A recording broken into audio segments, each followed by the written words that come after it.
A practical prayer is a prayer that works. These discussions between Reverend Bill Marcioni and Carol Lawrence dive into the details of how it works and how to work it. Reverend Bill is a New Thought minister and the author of Practical Prayer for Real Results. Your new life begins with a new thought.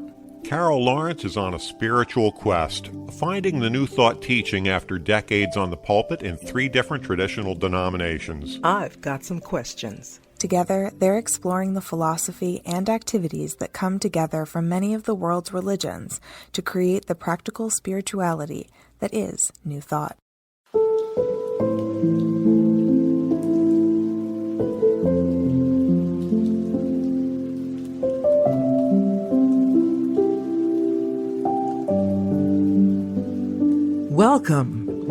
Welcome to the Practical Prayer Podcast. I'm Carol Lawrence, here with Reverend Dr. Bill Marcioni, and we're going to have a great... You want to talk about spiritual I growth. I do.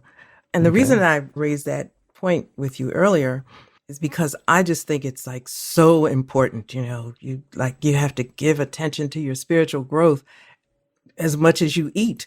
When you think about your favorite food and how much you want it and how important it is to you to have it on your menu or somewhere along the way, to me, spiritual growth is that important. However, I'm finding that it's not that important to everybody. So rather, I'm wondering, am I shoving stuff down people's throat? Probably. Probably. Yeah. Okay. So. All right. Yeah. So when I encounter those where it's not that important, I understand that it can be confusing, but it's work. I know you don't like the word work, but it is. You gotta, it's like work, attention, energy, thought. Yeah, and it's good. Time. It's a good work. It's fun. It's good because it's you. So, and it's your work to do. So it benefits you and those around you, your world around you and all that business. But I'll tell you, I can get really deep and go into that conversation about the magic and wonder of it. And then I find myself you might be out there by yourself with this thought. So let me ask Dr. Marcioni, what do you think about that? Because in doing our spiritual work, whatever it's going to be, for some people it's a meditation or a mindfulness practice or some sort of devotion, reading, journaling, whatever it happens to be, to take time to nurture our spiritual growth, it yields dividends because as we grow spiritually and become more highly aware of higher consciousness, it changes the rest of the experience in our lives. Do we have to do that? No, we don't have to do that. The way the system is set up is we have 5 senses that tell us what's in the world around us, plus we have the ability to learn from other people who have told us things and figure it out and reason it together. We can live completely in that world without paying attention to the spiritual truth behind it. And that's just fine. We can just live in the world of the senses. We can live in the physical world. And we don't get any of the benefit of living in the spiritual world or having a spiritual experience, but we're not penalized for it necessarily. There are people who are very content to live their entire life just on the experiential level. Yes. And I have to learn that is okay. I think I get it, but I kind of forget sometimes, that it's okay because my mind is wired around being better and always, if you have something, okay, you want to make it better, going to the next level, blah, blah, blah. And I wrote a book one time, moving to the next level, moving to your next best level. And that's just how I think. It's nice what you got, but, don't you want to move to the next level of consciousness, of betterment? I don't watch TV that much, but I do occasionally. But sometimes I'll think, is this time? I couldn't binge watch anything. I'll watch some shows and then that's it, because I'll start thinking that this is taking away from time that I could be doing something that makes me or my life or somebody else's life better. But maybe I'm just OCD where that's concerned. Who knows? Yeah, you can label that if you want to. I'm not sure that it's necessary. The part that's the most interesting to me is that when we turn our attention to metaphysics and understand that everything that we're creating in our lives is not created by pushing around things in the world around us, but by intention and in consciousness, that's where it all starts. And then the effect, the outpicturing of it, the result is things changing in the experience of our lives. When somebody is exposed to that concept, it would baffle me completely to have them not say, really, let me find out about that. Let me see how that works for me. Let me see if I can put this to work in my life. And when they start doing it, it baffles me that they wouldn't want to continue doing it because it works. And after they're adept at it and able to practice and be a true metaphysician or metaphysicist, so we're using that creative power to create our lives, I can't imagine why anybody would stop. And yet I know people who understand these principles and have a very strong ability to create change in their lives and start denying it. They push back against it. My daughter is a great example. She manifests like crazy. She can create all sorts of stuff and be very intentional. And she poo-poos the whole thing. She doesn't like to talk to me about spirituality or metaphysics at all. She rolls her eyes. It's like she feels all triggered from her childhood on that. And she's still able to create an experience in consciousness without paying any attention to cultivating her consciousness necessarily. And as a result, she's pushing away all of these resources that could be available to support her in her spiritual growth. It's like somebody who understands that your word is very powerful and it creates your experience. And they say constantly things like, that's a pain in my neck. And it's like, if you were ignorant, if somebody didn't know how the law works and they weren't have the experience and the ability to put real creative power into their word, it may or may not immediately cause them to have to go to the chiropractor or have a boil removed or whatever. But people who understand that saying, that's a pain in my neck, often is going to create something that will give them a pain in their neck. I used to have lower back pain all the time. Stop talking about things being a pain in the ass. Stop thinking about things being a pain in the ass, and was guided to some activities and some exercises and some stretches. And now it's not a thing. It's no longer a thing for me. It's because you were aware of the experience that you were experiencing as a result of your language, and you did something about it. I guess I'm still stuck in the area of why would you not want to, be better or and not think of it as making yourself a better person, but your world better, the things that you want, you desire to be easier to manifest, ascertain, touch, bring to your reality. Why would you not want to do that? I came up with, I'm writing this thing on negative self-talk, the language of self-sabotage. Now, to me, if somebody were running that workshop, I'd be the first to get in it.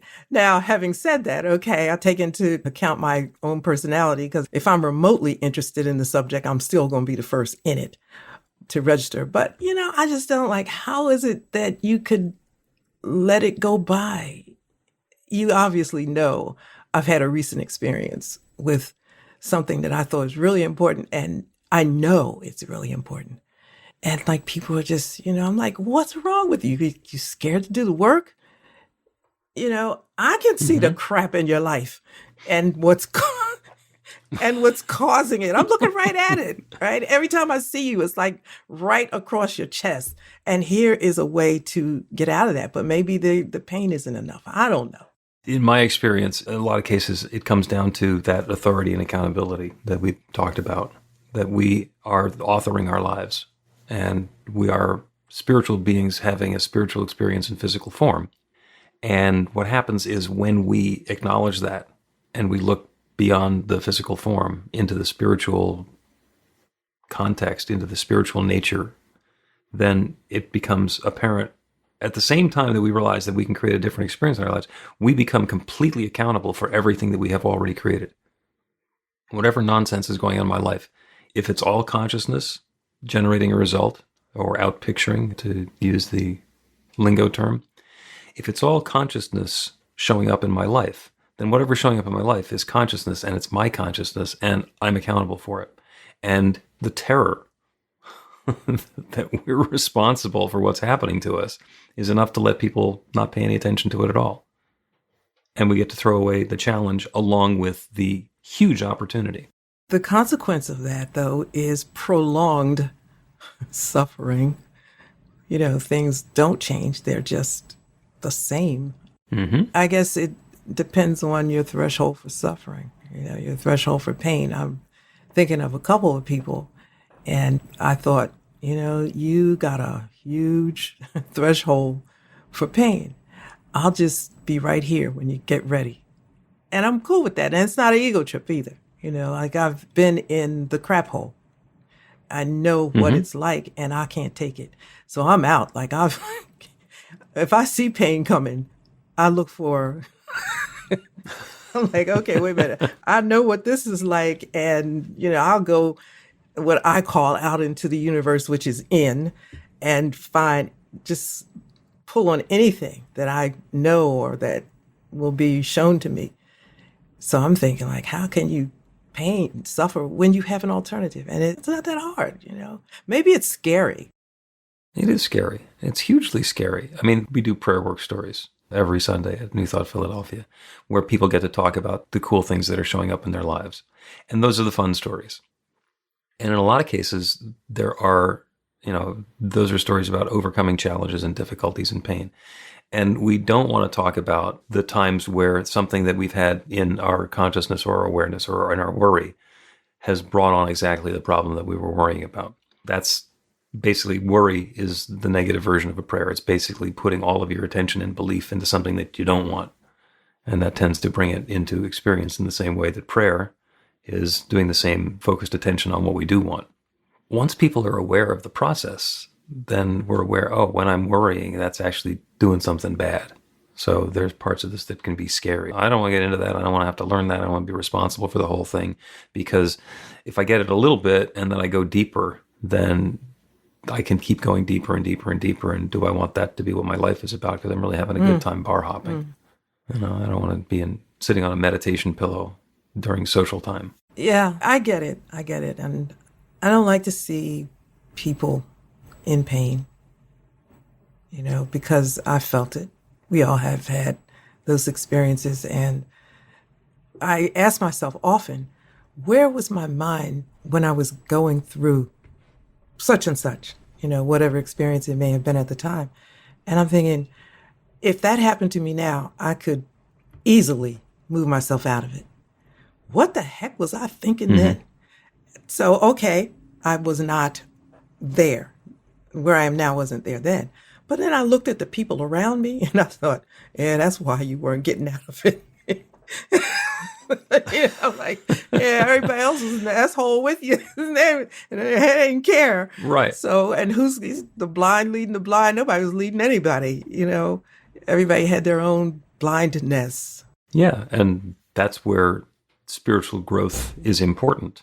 And it's also where it's a challenge, because if you're hanging around with those people and they're the loved ones, are the important people in your life, and you're going through this situation, when you set the intention to have your situation be changed, those people might go away. And that's also really scary. When we're in a relationship that's not working, we would love to be able to pray for the other person to straighten out. Yeah. It doesn't work. It doesn't work.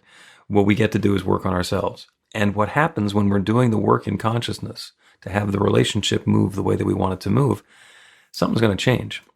It may be sweet and joyous and wonderful, and it may be getting fired from a job where the boss is a jerk. It may be a divorce. It may be a breakup. It may be somebody moving across the country. There are lots of different ways that the change can happen.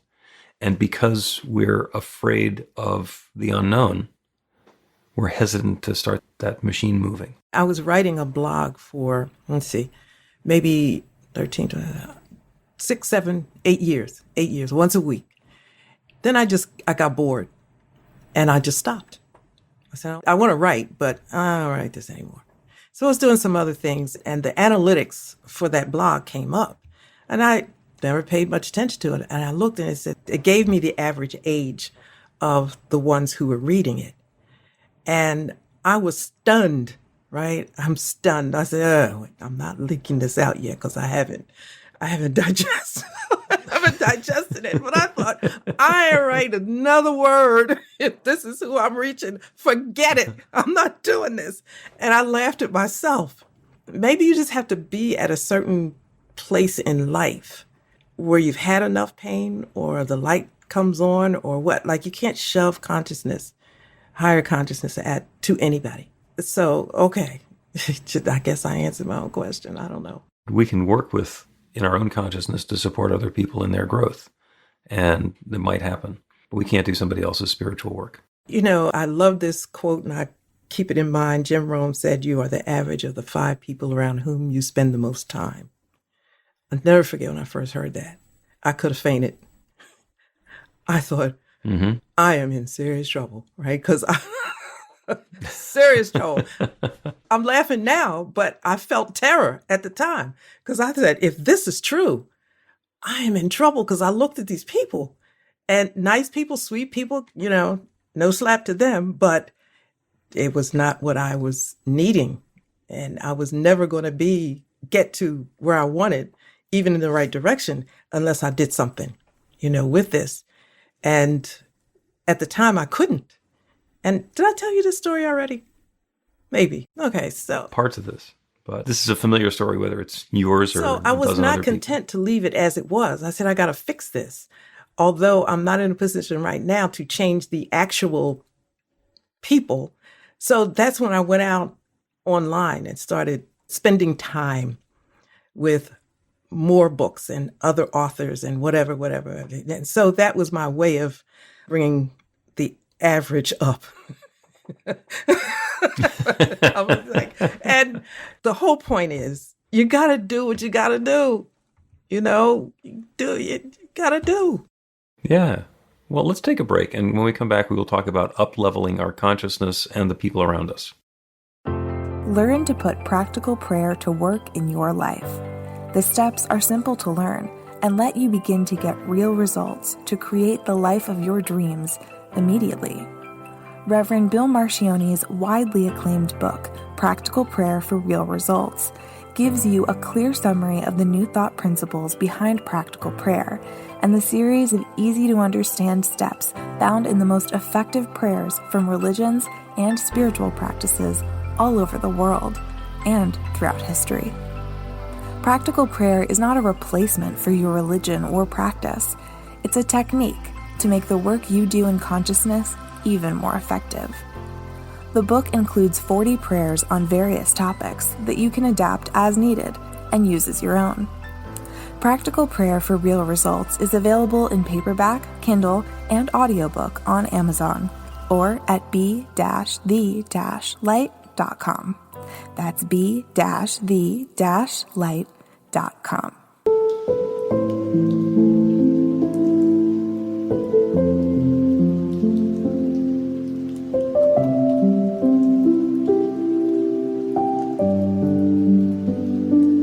Welcome back to the Practical Prayer Podcast. I'm Carol Lawrence, and I'm here with Reverend Dr. Bill Marcione. And you said, just before we left, we were going to talk about up-leveling. And I'm excited about the book, but I wanted to get, but I wanted to get past the commercial so we could talk about the up-leveling. Okay. And the notion is, and you said that you're the average of the 5 people you spend the most time with, the 5 people who are the closest to you. And you had a really novel solution because you couldn't replace the people because they were going to be around. But you changed your activity to basically add more people and more influence into your life. And that's a spiritual practice. And that fostered and cultivated your spiritual growth because on average, the consciousness that you were surrounding yourself with, the things that you were paying attention to, raised to a higher level. We can do that with the people we're hanging around with.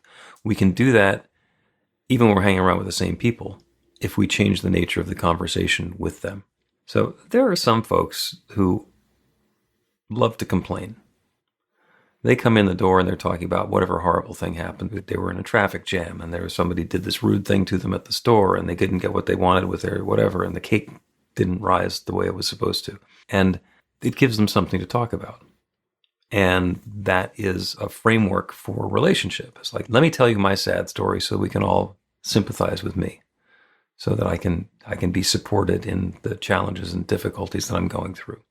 When I notice that I'm around people who like doing that, I, as quickly as I can, try and change the subject. I try to talk about the things that are working in their life or in my life. And when something's not going the way that I like it in my life, I notice it, I put a marker on it, and then I immediately want to focus on what do I want to be experiencing instead. Because if we're talking about the negative story, or we're talking to the people who like being negative all the time, who like to get together and have a little pity party talking about your life sounds woeful, but listen to mine. It's a downward spiral. And when we notice that and we want to bring something higher into it, change the subject. And sometimes they'll let us do it. And sometimes we have to repeatedly do that. And sometimes even just saying, yeah, I'm going to excuse myself from this part of the conversation because it's too negative for me. We wind up spending perhaps less time, but definitely less intention and energy on that which is depleting us. So even if we're with the same people, we can up-level our consciousness and what we are thinking about and focusing on.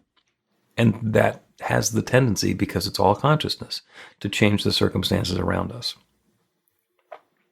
You've seen somebody be a good influence on somebody else, or somebody be a bad influence on somebody else. That's what we get to do. We can be a beneficial presence. We can be a good influence. And then for some curious reason that nobody understands, they have less to complain about, or the complaints become much more superficial. Now, some people who love to complain, they're not going to stop. They're not going to stop. Yeah, I was thinking of a particular situation that I was invited to maybe a year ago. It was like during picnic time, whatever. And I was excited to get out because we had been locked in forever, and I just was anxious to be around people, and the company was familiar. So I got there and immediately a person got into complain mode. It just was big, it just like swelled up in the room. And I thought, what? Like we've been locked up, that we should just be happy just to be out. And I actually sat there and listened to what they were complaining about. And it was the same as, like, my story is sadder than yours. I don't care what happens. My story is sadder than yours. And they got to the point where there had been a death in the family. Her family, it was her brother-in-law. And she was just lining up all the horrible stuff. And she said, and so-and-so died. And I thought, well, now, wait a minute. So-and-so's wife is here. She's handling it okay. She's not stopping the social gathering and said, hey, look at me, I'm in grief. You're the sister-in-law. What the heck's wrong?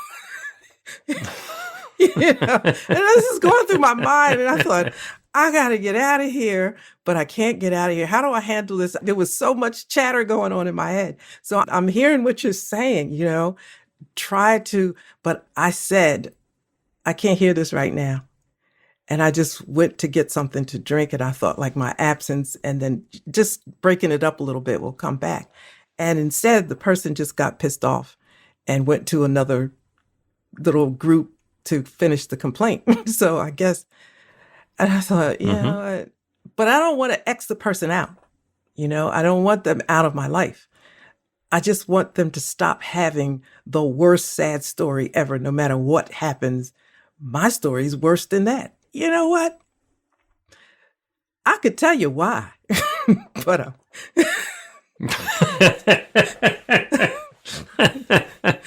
so, yep. But, like, I'm not any better. I'm not saying that I'm better. I think you know that. It's just trying to figure out how to graciously be in a situation like that and add value to it, add support, and how can I help you be better? Yeah. The law of attraction is so simple. And once we understand it and we can recognize when it's being activated, it's so easy to see when somebody is calling an airstrike in on their own position. And people who love to complain, my story's sadder than you. Well, okay, guess what's going to happen next for They're them? going to get another sad story. Another sad story. But boy, will they be good at telling it. They're going to get more ammo for the machine that they're running. And they can change it. If the sad story is truly sad and they're tired of the pain, they can change that.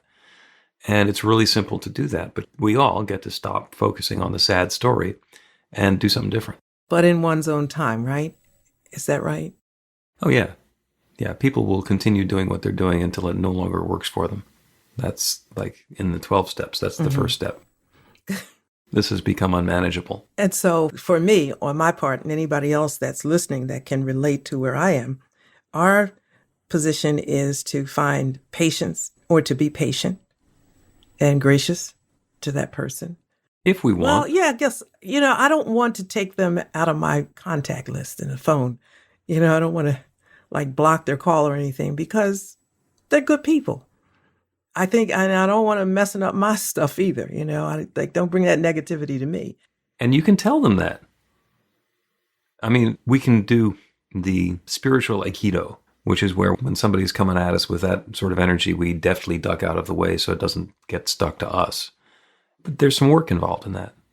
To be noticing that there's negative energy coming our way and to be not having it hit us head on and to be able to duck out of the way. It takes some energy and attention to do that. Depending on who the person is, you can say, wow, you got a lot of sad stories. Can you tell me a happy one? And then we can go back to the sad ones. I like that. Then we go back to the sad ones. Yeah, but... Yeah, we'll go back to the sad stories that you love telling, but can you tell me a happy story? We'll just intersperse them a little bit about the good things that happen to you as well as the bad things that happen to you. Because those are the uplifting ones for me. I know you have them. And there's some people you can't say that to. They'll just be so offended that you don't want to hear their sad story. Yeah, but that's okay. I like what you said. I'm going to, what? I'm going to listen to the podcast and I'm going to write it down word for word. Because I like that. That brings us sort of back to where my question started. Isn't spiritual development important? And that's part of spiritual development. That's important to be able to live with your pain while you're waiting for it to go away. I mean, because stuff happens to you, you do have bad stuff, but absolutely. How do you live with that from a position of strength and power for your own self, for your own sake, until that has passed? Don't bring the crap with you every morning. You don't rehearse it every time you see me, or anybody else, because you never get out of the S-hole like that. You just... There are two aspects, I think, to what you're talking about. The first one is the internal, my own spiritual work and my own spiritual growth. And what am I going to do to nurture that? And when I'm aware of the importance of spiritual growth, what are the tools and techniques and practices that I can use? Practical prayer is great. Meditation is wonderful. There are lots of ways that we can do our spiritual growing. And the other one is everybody else. So as people who we're encountering are going through their stuff, we can't do their spiritual growth for them. We can perhaps invite them to do a little spiritual growth for themselves, like tell me a happy story, just to intersperse it here a little bit. Or we can, and what that does, by the way, is that gives them that gives space for them to do some spiritual growth because they're turning their attention away from the negative onto something positive. And that's activating the law of attraction again. So there's the awareness of the good that's happening in my life is going to bring more good into my life. So we can encourage people, we can teach people, we can invite people, and then we run the risk, if we want, of being so pushy about our spiritual growth thing and how we're passionate about spiritual growth that they go away. Well, if it's the negative people who don't want to do the spiritual growth, then you just changed your 5. Yeah. While you were talking, the question came to me, why does it matter to you so much? This spiritual growth for others, why does it matter to you so much? And the particular example that I raised, it matters because I love this person so much. And we have been in the S-hole together often over the last 50 years. And we've pulled each other out or found ways to be happy in it. It's just how life goes. But I'm out and I've seen a whole lot and they're still in it. And because I love them so much, I want to say, listen, you don't have to stay there. It doesn't have to be this way. You are still wallowing in that S, and some of it's old S. while you're still inviting new S in there. So I'm reaching out my hand, come on. And they're smacking my hand back, right? And I'm shocked. I'm like shocked. So, so I've just let it go because I don't know what to do with that. And I think it's probably the right thing to just leave it alone, because just leave it alone. Yeah. Well, actually, that gives me a great idea for the prayer that we get to do today, which is the prayer for the other person who's having struggles and challenges to suddenly, for some reason, be experiencing the highest and best experience they can, and for their awareness to turn as fully as is possible for them to their spiritual truth. And we can do that prayer for other people without their permission, because what we're inviting them is to be aware of the truth to the highest degree that they can. Not taking it from me, just we'll do that. Let's take a break and come back and do that one. Get inspiration in an instant. God calls are the gentle and uplifting moment of truth to help you remember that the bright light of God's love is shining right now as you. It's your God Call with Reverend Bill. Start your 2-week free trial today, and you'll get a phone call 4 times a week from Reverend Bill with an uplifting half-minute message filled with insight, wisdom, story, and fun. Let your light shine. You can answer the call to listen to it live or let it go to voicemail so you can hear it later. After the free trial, your subscription is just $5.95 a month. The details are at godcall.org. God calls are disruptive, intentionally. Whenever you write something, put on a gold star. They take you away from your routine to remind you about the truth of who you really are. They come at random times between 8:15 a.m. and 6 p.m., so you won't be expecting them. And somehow, the message is exactly what you need to hear at the time. Magic is loose in the world. It's a moment of motivation in the middle of your day. Find out more and start your 2-week free trial now.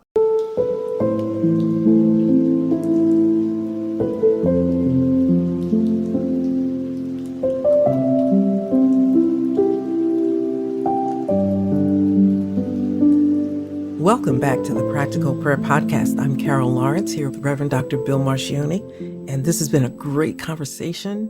And one day you're going to have to tell me, how is it that you always know the right prayer, that just kind of zeroes in on that exact issue and how to deal with it, how to pray for it? How can we? God knows what the prayer is about and tells me. I'm going to go with that. That's good. It occurs to me, based on the conversation that we've had, we'll try something completely different this time. And normally we tell people that if you're going to pray for somebody else, you can't pray for anything specific unless they had asked for you, because that starts to interfere with free will. But this one is, we can always pray for somebody's highest and best, because that is based on their interpretation and understanding of highest and best. If I say to Carol, I'm praying for your highest and best, you're not going to say, don't do that. Not at all. Yeah, nobody will, because that is in alignment and coherent with whatever their free will is giving them. But this prayer is going to be for each person who's listening now, and for a person who they are bringing into their mind and awareness and consciousness now. So I invite you to go within, close your eyes if it's safe to do that, and bring to mind somebody who has been a challenge either for you or is having challenges in their own life. It might be somebody who is prone to complaining or negativity, or is having sad stories and sad experiences. Whoever that person is, bring them into your mind. Now bring them into your heart. Allow the awareness of the love that is everything, that is everyone, that is everywhere, to fill you as we turn our attention to the truth that there is one love, one creative power, one source, one force that has shared itself to create everything. Everything is God's love unfolding in its own specific and particular way. That includes me. That includes each one who is listening to me. And that includes each one who is in the heart and the awareness of each of us. So what I'm claiming, what I'm inviting, what I'm opening to is an experience of the highest and best possible for each and every one of us. Good and more good and more good, as we describe and define and understand it, as each of us describes and understands it, unfolding in our lives in a way that might be surprising, might be unexpected, but in hindsight is completely reasonable, and easy to understand how the pieces fit together. There's no supernatural process that's going on now. There is a series of seeming coincidences bringing about an experience that's the highest and best that any of us can possibly imagine. And to whatever degree possible, that is inspiring and uplifting our spiritual awareness, our understanding of the truth of our nature, that we are that divine power and presence, each and every one of us, expressing in our own particular and specific way. So to the greatest degree possible, that spiritual awareness is being uplifted and upleveled for each of us in our own particular way, as we experience that highest and best unfolding with love and ease in a way that brings good and more good and more good into our lives. And that infinite creative power that creates everything is creating this now. It's already underway. I'm so grateful for it. I'm grateful for the stories. I'm grateful for the uplift and for the transformation. I'm grateful for the awareness of the spiritual principles, the laws of creation. Grateful for the awareness of the creative power that has created everything, and grateful to know that it's already creating this. This awareness in my heart, this gratitude deep within, I speak this word and I release it into that creative law, and I know without any question whatsoever, the law is already saying yes. This good is already underway now. And so it is. That was great, as always.